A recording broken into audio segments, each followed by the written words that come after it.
Hello everyone, this is Abhishek here. Welcome to my class. आपका मेरी class में बहुत बहुत स्वागत है। आज का हमारा टॉपिक है प्रिपरेशन ऑफ पैक्ड सेल्स। हम देखेंगे पैक्ड सेल का प्रिपरेशन कैसे करते हैं ब्लड बैंक में। हम ब्लड बैंक की स्टडी कर रहे हैं, उसमें हम देखेंगे जो सेल्स रहते हैं, डिफरेंट काइंड्स ऑफ सेल्स, उनका प्रिपरेशन कैसे होता है, उनको कैसे स्टोर करते हैं और कौन सा प्रिपरेशन किस समय यूज़ में आता है, हम वो सब देखेंगे आज। तो चलिए शुरू करते हैं। Preparation of packed cell. Packed cell कैसे प्रिपेयर करते हैं? सबसे पहले तो ये देखेंगे पैक्ड सेल को प्रिपेयर करने के पहले उसको अलग कैसे करते हैं, सेपरेट कैसे करते हैं। जैसे कि हमने ब्लड डोनेट करके आए, हम ब्लड बैंक में हम डोनेट करके आए या ब्लड बैंक में हम हैं, हमारे पास कोई डोनेशन के लिए आया है, तो डोनेशन देने के जाने के बाद, जैसे कि मैंने आपको बताया, दो तरीके से कलेक्ट करते हैं। एक तो 500 ml में करते हैं और एक करते हैं 450 ml, ठीक है, 450 ml और 500 ml, ये दो वैरायटी में ब्लड कलेक्ट किया जाता है और उसके अकॉर्डिंग उसमें एंटीकोगुलेंट होता है, ठीक है। तो जब ब्लड कलेक्ट करने के बाद अब उसको प्रोसेस कैसे करेंगे, यानी ब्लड कलेक्ट तो कर लिया है, एंटीकोगुलेंट डाला हुआ है, अब उसको प्रोसेस कैसे करेंगे। जब भी पेशेंट आता है अपने पास ब्लड चढ़ाने के लिए, रेसिपिएंट जो रहता है जिसको ब्लड की ज़रूरत रहती है, तो जब हम ब्लड जो डोनेट करके जाता है उसका होल ब्लड नहीं चढ़ाते हैं कभी भी, यानी पूरा का पूरा जो ब्लड उसने डोनेट किया है वो पूरा ब्लड नहीं चढ़ाते हैं। होल ब्लड से मतलब कि उसमें जो सारी सेल्स हैं, ब्लड में जितनी भी डिफरेंट काइंड्स ऑफ सेल्स रहती है, जैसे उसमें WBC हो गया, उसमें RBC हो गया, उसमें प्लेटिलेट हो गया, ये तीनों सेल्स को इकट्ठा नहीं चढ़ाते हैं, उसको बोलते हैं होल ब्लड। होल ब्लड का मतलब ये नहीं है कि एक कंटेनर में जितना ब्लड है उसको होल ब्लड नहीं बोला जाता है। होल ब्लड का मतलब जो हमारी लैंग्वेज में, मेडिकल लैंग्वेज में होता है, होल ब्लड का मतलब सारी सेल्स, जिस ब्लड के अंदर सारी सेल्स हो उसको बोलते हैं होल ब्लड, ठीक है, समझ में आया। जिस ब्लड के अंदर प्लेटिलेट भी हो, RBC भी हो, WBC भी हो, पूरा सेल्स, पूरे सेलुलर कंपोनेंट्स इसके अंदर हो, उस ब्लड को होल ब्लड बोला जाता है, ठीक है। ये नहीं कि हमने पेशेंट ने 500 ml चढ़ा के गया तो हम उसको 200 ml चढ़ाते हैं, आधा चढ़ा दिए, उसको नहीं बोलते हैं होल ब्लड, ठीक है। होल ब्लड से मतलब उसके सेलुलर कंपोनेंट्स उसमें पूरी होना चाहिए। अब उसको मतलब उसको हमने ले तो लिए, तो पेशेंट को पूरा नहीं चढ़ाया जाता है। पेशेंट को रिक्वायरमेंट के जो आया है रेसिपिएंट ब्लड रिसीव करने, जिसको ज़रूरत है, उसको पूरा ब्लड क्यों नहीं चढ़ाते हैं? क्योंकि उसके रिक्वायरमेंट के अकॉर्डिंग, ठीक है, कि उसको क्या रिक्वायरमेंट है। एनीमिक हुआ तो उसको सिर्फ हम RBC चढ़ाएंगे क्योंकि उसको RBC की ज़रूरत है, ठीक है। प्लेटिलेट्स अगर किसी का लेवल कम हो गया है किसी के अंदर, तो सिर्फ प्लेटिलेट्स चढ़ाएंगे, उसको पूरा का पूरा ब्लड नहीं चढ़ाते हैं। किसी को WBC की ज़रूरत है तो सिर्फ उसमें WBC चढ़ाएंगे, उसमें ना ही RBC चढ़ाएंगे ना ही प्लेटिलेट्स चढ़ाएंगे। इस तरीके से रिक्वायरमेंट के अकॉर्डिंग जो ब्लड है वो चढ़ाया जाता है, यानी ब्लड ट्रांसफ्यूज़ किया जाता है। तो अब रिक्वायरमेंट के अकॉर्डिंग ट्रांसफ्यूज़ करने के लिए कुछ प्रोसेस होती है कि ब्लड को, उसको हमको सेपरेट करना पड़ेगा, ये तीनों कंपोनेंट्स को ब्लड के अलग करना पड़ेगा। तो अलग हम कैसे करेंगे? अलग हम करते हैं सेंट्रीफ्यूज के द्वारा। किसके द्वारा करते हैं? सेंट्रीफ्यूज। सेंट्रीफ्यूज ऐसी मशीन है जो सेपरेशन का काम करती है और उसका प्रिंसिपल है सेंट्रीफ्यूगल फोर्स के अंडर उसका प्रिंसिपल काम करता है, यानी सेंट्रीफ्यूज करता है। इतनी तेज स्पिन होती है चीज़ें, जैसे कि ये रही मेरी स्टिक, है ना। अब इसको मैंने डाला सेंट्रीफ्यूज में, सेंट्रीफ्यूज में डालने के बाद क्या होता है, सेंट्रीफ्यूज इस तरीके से स्पिन करता है, यानी घुमाता है चीज़ों को। तो इतना फास्ट स्पिन करने से क्या होता है, जो हैवी कंपोनेंट्स रहते हैं, सेलुलर कंपोनेंट्स जो भारी रहते हैं, वो नीचे सेटल डाउन हो जाते हैं और जो हल्के रहते हैं ऊपर प्रेसिपिटेट में आ जाते हैं, ठीक है। तो इस तरीके से क्या होता है, जो ब्लड का सेपरेशन होता है, जो हैवी कंपोनेंट्स है जो वो नीचे आ जाते हैं और जो लाइटर, जो हल्के कंपोनेंट्स रहते हैं वो ऊपर रह जाते हैं। हैवी क्या होता है, RBC आपकी हैवी रहती है मतलब वेट में, तो इसलिए RBC नीचे आ जाती है। फिर उसके बाद WBC जो एक बफी कोट लेयर बनती है, और सबसे ऊपर रहता है प्लेटिलेट रिच प्लाज्मा, यानी उसके ऊपर प्लाज्मा रहता है। इस तरीके से हम सेपरेट करते हैं। तो सेपरेट कैसे करते हैं? अब ब्लड बैंक में कैसे सेपरेट करेंगे? हमारे पास तो लैब में वही छोटे छोटे सेंट्रीफ्यूज देखे होंगे आप लोगों ने कि इतने इतने से सेंट्रीफ्यूज रहते हैं, उसमें तो बस एक वाइल आ जाए, टेस्ट ट्यूब आ जाए, उतना ही बहुत रहता है। तो आप सारा का सारा ब्लड कैसे सेंट्रीफ्यूज करेंगे? कैसे करते हैं? उसके लिए एक अलग टाइप का सेंट्रीफ्यूज आता है। Large refrigerated centrifuge are used. Large size के रेफ्रिजरेटेड सेंट्रीफ्यूज यूज होते हैं। ऐसे सेंट्रीफ्यूज जो रेफ्रिजरेशन का भी काम करे, यानी वो गर्म ना हो, गर्म होएगा तो RBC लाइसिस हो जाएगी, ब्लड खराब हो जाएगा।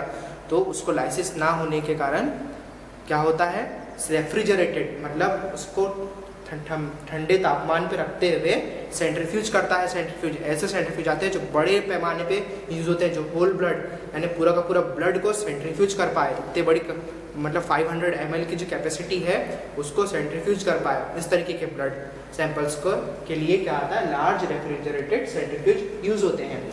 अब हम देखेंगे प्रिपरेशन, यानी प्रिपेयर कैसे, कौन से सेल्स के लिए कितने मिनट के लिए उसको सेंट्रीफ्यूज करते हैं और कितने आरपीएम पे करते हैं, यानी कितनी उसकी स्पीड रहती है घूमने की, स्पिन की जो स्पीड रहती है उसको आरपीएम से डिनोट करते हैं ना, उसकी यूनिट जो है आरपीएम होती है।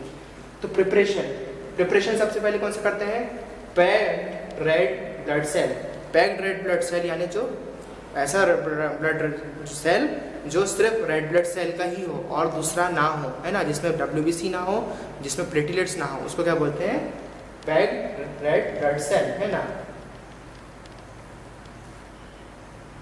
कितनी देर के लिए करते हैं, 5 मिनट के लिए इसको क्या करते हैं, सेंट्रीफ्यूज करते हैं। 5 मिनट के लिए मैं आप बोलोगे यार हम लोग तो ब्लड सेपरेट करते हैं 10-10 मिनट के लिए करते हैं, 15-15 मिनट के लिए करते हैं। तो आप इसलिए करते हो इतनी देर के लिए क्योंकि आपका जो आरपीएम है वो कम सेट रहता है, ठीक है, कम लेवल पे आप सेट करके रखते हो आरपीएम पे। अगर आप ज़्यादा आरपीएम पे सेट करोगे, ज़्यादा स्पीड पे सेट कर दोगे तो आपको इतनी देर तक कंपोनेंट को रखने की ज़रूरत नहीं पड़ेगी। पर कुछ सेल्स के टेस्ट के रिक्वायरमेंट में क्या होता है, जो डिनोट किया गया है, जो बताया गया है टाइम, उतने टाइम के लिए उतने आरपीएम पे ही करो, क्योंकि जो सेल्स हैं कोई सेल्स लाइसिस हो जाती है, कोई सेल्स के कारण क्या इतना सेंट्रीफ्यूज करने के बाद रिजल्ट नहीं देते हैं सही, इसलिए वो समय बंधा हुआ रहता है। तो कितने पे करते हैं पैक्ड रेड ब्लड सेल को, 5 मिनट के लिए करते हैं 5000 आरपीएम पे। 5 मिनट के लिए करते हैं 5000 आरपीएम पे। ये कौन सा स्पिन होता है, हैवी स्पिन, यानी ये हैवी स्पिन होता है, ज़्यादा भारी स्पिन होता है ये, ठीक है, इसलिए उसका हैवी स्पिन बोलते हैं। 5 मिनट के लिए करते हैं 5000 आरपीएम पे सेट करके। अब देखते हैं cell free plasma. Cell free plasma क्या है, ऐसा प्लाज्मा जो सेल फ्री हो। प्लाज्मा एक सेल नहीं होता है, ठीक है, प्लाज्मा एक अलग कंपोनेंट हो जाता है। जो सेल्स कौन से होते हैं, प्लाज्मा कैसे फ्री हो जाएगा सेल से, जिसमें डब्ल्यूबीसी सेल्स ना हो, जिसमें प्लेटलेट और आरबीसी सेल ना हो। ऐसा प्लाज्मा जिसमें ना ही डब्ल्यूबीसी हो ना ही उसमें आरबीसी हो, उस प्लाज्मा को क्या बोलते हैं, सेल फ्री प्लाज्मा, या क्रायो प्रेसिपिटेट। क्या बोलते हैं इसको, क्रायो प्रेसिपिटेट या सेल फ्री प्लाज्मा, इसको ये बोला जाता है, ठीक है। ऐसा प्लाज्मा जिसमें जो अदर सेल्स ना हो प्लाज्मा के अलावा, इसलिए इसको बोलते हैं सेल फ्री प्लाज्मा। कितनी देर के लिए करते हैं, 7 मिनट्स के लिए करते हैं इसको सेंट्रीफ्यूज। और कितने आरपीएम पे करते हैं, 5000 आरपीएम पे इसको भी करते हैं हैवी स्पिन। ये भी हैवी स्पिन में आता है, ठीक है। अब थर्ड है platelet rich plasma. Platelet rich plasma या पीआरपी। अब ये भी वही हो गया, ये भी वही हो गया, तो इसमें अलग क्या हो गया, सेल फ्री प्लाज्मा में क्या होता है, 2 प्रकार के प्लाज्मा बनते हैं, एक पुअर प्लाज्मा, एक रिच प्लाज्मा। पुअर प्लाज्मा में क्या होता है, थोड़े बहुत सेल रह जाते हैं, कंपोनेंट्स बच जाते हैं पुअर प्लाज्मा में, ठीक है। और एक रिच प्लाज्मा होता है जो जिसमें सिर्फ प्लेटलेट ही हो, उस प्लाज्मा को बोलते हैं platelet rich plasma. Cell free plasma भी रहता है जिसको हम चढ़ाते हैं रिसिपिएंट में, और वो थोड़ा पुअर प्लाज्मा होता है, उसमें थोड़े बहुत सेल्स रह जाते हैं। पर जो प्लेटलेट रिच प्लाज्मा रहता है उसमें कोई भी सेल्स नहीं रहते हैं, सिर्फ प्लेटलेट ही रहता है, इसलिए उसको प्लेटलेट रिच प्लाज्मा बोलते हैं। ये कितने मिनट के लिए करते हैं, 3 मिनट के लिए करते हैं इसको सेंट्रीफ्यूज। और कितने पे करते हैं, 2000 आरपीएम पे करते हैं और लाइट स्पिन। अब आप ये सोचोगे कि इसको तो 5000 पे कर रहे हैं, ये दोनों को 5000 पे कर रहे हैं, इसको 2000 पे क्यों कर रहे हैं, इसलिए इसको 2000 पे कर रहे हैं क्योंकि भाई हमने पहले तो सेंट्रीफ्यूज कर दिया है। हमने जब पुअर प्लाज्मा बनाया, सेल फ्री प्लाज्मा जब हमने बनाया क्रायो प्रेसिपिटेट, अब इसको दोबारा जब स्पिन करेंगे, हम होल ब्लड को स्पिन नहीं कर रहे हैं, होल ब्लड को स्पिन करके हमने क्या करा, आरबीसी निकाल के अलग कर दिया, प्लेटलेट रिच प्लाज्मा बन गया, ठीक है, वो अलग बन गया, ठीक है। और इसको हमने सेंट्रीफ्यूज, अगर और ये अलग हो गया तो उसमें क्या होगा, इसको सेंट्रीफ्यूज किया 7 मिनट्स के लिए, तो क्रायो प्रेसिपिटेट बन गया, प्लाज्मा अलग हो गया, है ना, और डब्ल्यूबीसी अलग हो गया। फिर 7 मिनट के बाद जब हम इसको फिर से सेंट्रीफ्यूज करेंगे प्लेटलेट रिच प्लाज्मा बनाने के लिए, तो हम इसको 3 मिनट के लिए करेंगे और कम आरपीएम पे करेंगे, तो क्या है, पीआरपी बन जाएगा। इस तरीके से ये सेपरेशन का काम करता है। अब मैं आपको बताऊंगा अलग अलग ब्लड कंपोनेंट्स। ये तो सिर्फ मैंने 3 बताया, इसके अलावा भी और भी ब्लड कंपोनेंट्स बनते हैं उनका यूज़ क्या होता है और उनको हम क्यों बनाते हैं, इसके बाद बताऊंगा कि कौन कौन सी सेल्स की कितनी होती है, कितने मिनट के लिए होती है और कितनी स्पीड पे होती है, यानी कितनी आरपीएम पे होती है। अब हम देखेंगे protocol for producing blood components.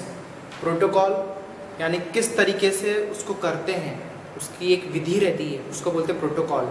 कि किसी चीज़ को करने की एक विधि रहती है, एक मेथड रहती है, उस चीज़ को बोलते हैं protocol. Protocol for producing blood components. Protocol क्या करते हैं, ब्लड कंपोनेंट्स को बनाने के लिए क्या क्या मेथड यूज़ होती है, उसको बोलते हैं protocol for producing blood components. यानी ब्लड कंपोनेंट्स को बनाने के लिए क्या मेथड यूज़ होती है वो देखेंगे हम। सबसे पहले क्या करते हैं, जब हमारे पास ब्लड आता है डोनेशन के समय, डोनेट हो गया ब्लड, कितना ब्लड डोनेट हुआ, अब वो मेजरमेंट अपने ऊपर है कि आपने उसका 450 ml लिया या 500 ml लिया उसका ब्लड। फॉर एग्जांपल अगर हमने उसका ब्लड लिया है 500 ml, तो सबसे पहले क्या करेंगे, first whole blood is centrifuge 500 ml। सबसे पहले होल ब्लड, जैसे मैंने आपको इसके पहले भी बताया प्रिपरेशन में, होल जो ब्लड है यानी पूरी जो ब्लड है जिसमें सारी ब्लड की सेल्स हैं, इसलिए उसको होल ब्लड बोलते हैं। पूरे के पूरे ब्लड को हम क्या करेंगे, सेंट्रीफ्यूज करेंगे, हैवी स्पिन करेंगे। ठीक है, हैवी स्पिन करके उसको सेंट्रीफ्यूज किया।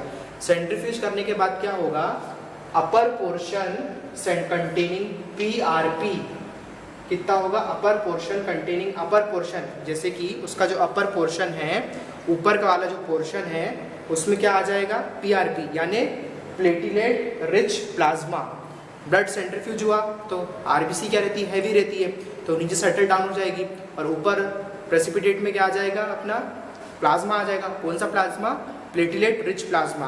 तो नीचे में आरबीसी रह गई, ऊपर में आ गया प्लाज्मा। तो अपर पोर्शन में क्या आया, कंटेनिंग प्लेटिलेट रिच प्लाज्मा। कितना निकल गया वो, 250 ml is collected in a satellite bag. यानी कितना निकल गया, 500 ml ब्लड आया, उसमें से 250 कितना निकल गया, प्लेटलेट रिच प्लाज्मा 250 निकल गया, और 250 कितना बच गया, अपना आरबीसी बच गई है ना अपनी। कौन सी आरबीसी बच गई, पैक्ड सेल आरबीसी बच गई है ना, आरबीसी बची। 250 ml अपन ने निकाल लिया। अब उसके बाद क्या करेंगे, लोअर पोर्शन कंटेनिंग आरबीसी, जो लोअर पोर्शन है उसमें कितना क्या रहता है, आरबीसी रहता है। रेस्ट कितना बचा हुआ, 250 ml is collected in a primary bag. उसको किस में कलेक्ट करते हैं, प्राइमरी बैग में। सैटेलाइट बैग में किसको कलेक्ट करते हैं, प्लेटिलेट रिच प्लाज्मा को, जो 250 ml निकलता है उसको सैटेलाइट बैग में कलेक्ट करते हैं। और जो रेस्ट ऑफ द पोर्शन जो बचता है 250 ml क्या बचता है, आरबीसी बचता है, उसको प्राइमरी बैग में कलेक्ट करके रख लेते हैं। ठीक है, फिर क्या होता है, upper portion PRP, upper portion जो कि प्लेटिलेट रिच प्लाज्मा होता है, इज अगेन सेंट्रीफ्यूज। जो प्लेटिलेट रिच प्लाज्मा है उसको फिर से सेंट्रीफ्यूज करते हैं, सेंट्रीफ्यूज करते हैं। लोअर सेंट्रीफ्यूज करने के बाद क्या होता है, lower portion about 200 ml of platelet poor plasma PPP बनता है।